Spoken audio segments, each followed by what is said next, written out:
Cet astéroïde va-t-il rendre l'or sans valeur? Dois-je vite me débarrasser de mon or? Bonjour les amis, aujourd'hui nous allons parler de l'astéroïde du nom de Psyché. Vous en avez sans doute entendu parler dans l'actualité. La première fois que les médias en ont parlé, c'était en 2016. Puis l'information revient de temps en temps sur le devant de la scène.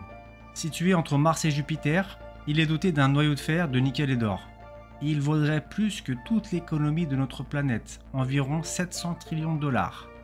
Une richesse qui, si elle était partagée, permettrait à chaque personne vivant sur Terre de recevoir près de 1,4 milliard d'euros avec le cours actuel. Ce qui explique que la NASA veuille aller y jeter un œil. Mais pour cela, il faut effectuer un voyage de 450 millions de kilomètres. La mission devait partir à la base en août 2022, elle a été repoussée et maintenant elle est prévue en octobre 2023. Psyché a été découvert pour la première fois par l'astronome italien Annibale de Gasparis en 1852 et a été baptisé d'après la déesse grecque de l'âme. Avec un diamètre de 226 km, Psyché a la taille d'une ville ou d'un petit pays. Pour les scientifiques, Psyché pourrait être une planète en formation qui a perdu ses couches extérieures rocheuses à cause de collisions lors de la formation de notre système solaire. Pour l'agence spatiale américaine, cette mission vers Psyché serait une première dans un monde si riche en métaux. La NASA a déjà visité des corps faits de roches ou de glace, mais pas de métaux.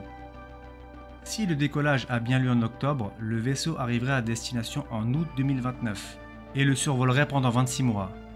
Pour les experts, cette mission de Psyché pourrait offrir de nouvelles et précieuses informations sur l'intérieur de notre propre planète et l'histoire du système solaire en lui-même. La NASA aurait-elle le droit de récupérer l'or sur cet astéroïde? Oui et non. Je m'explique. Le traité de l'espace de 1967, qui a permis de poser les fondements juridiques de l'exploration d'espace, à une époque où les États-Unis et l'URSS étaient tous deux lancés dans l'exploration d'espace et la course à la Lune. Ce traité donne une liberté d'accès des États à l'espace extra-atmosphérique, sans que l'un d'entre eux puisse se l'approprier. Sauf que les États-Unis, avec le Space Act promulgué en 2015, favorisent le droit des citoyens américains à entreprendre l'exploration et l'exploitation commerciale des ressources spatiales. Pour résumer, avec son Space Act, Washington contourne le traité de l'espace. Que se passerait-il si la NASA pouvait extraire tout cet or et le rapatrier sur Terre? Évidemment, les prix chuteraient drastiquement, car ce qui fait la valeur de l'or, c'est sa rareté. Si vous inondez le marché d'or, automatiquement le prix baissera. Mais vous imaginez bien que le coût d'extraction de l'or sur cette planète serait exorbitant et n'aurait aucun intérêt. Le but de cette mission est purement scientifique.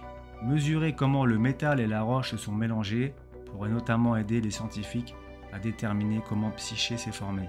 Les experts espèrent ainsi que la mission fournira suffisamment d'informations pour améliorer notre compréhension du noyau de la planète Terre. Vous pouvez donc garder précieusement votre or.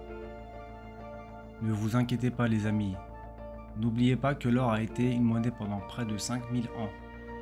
Dites-moi ce que vous en pensez dans les commentaires. Merci et à très bientôt.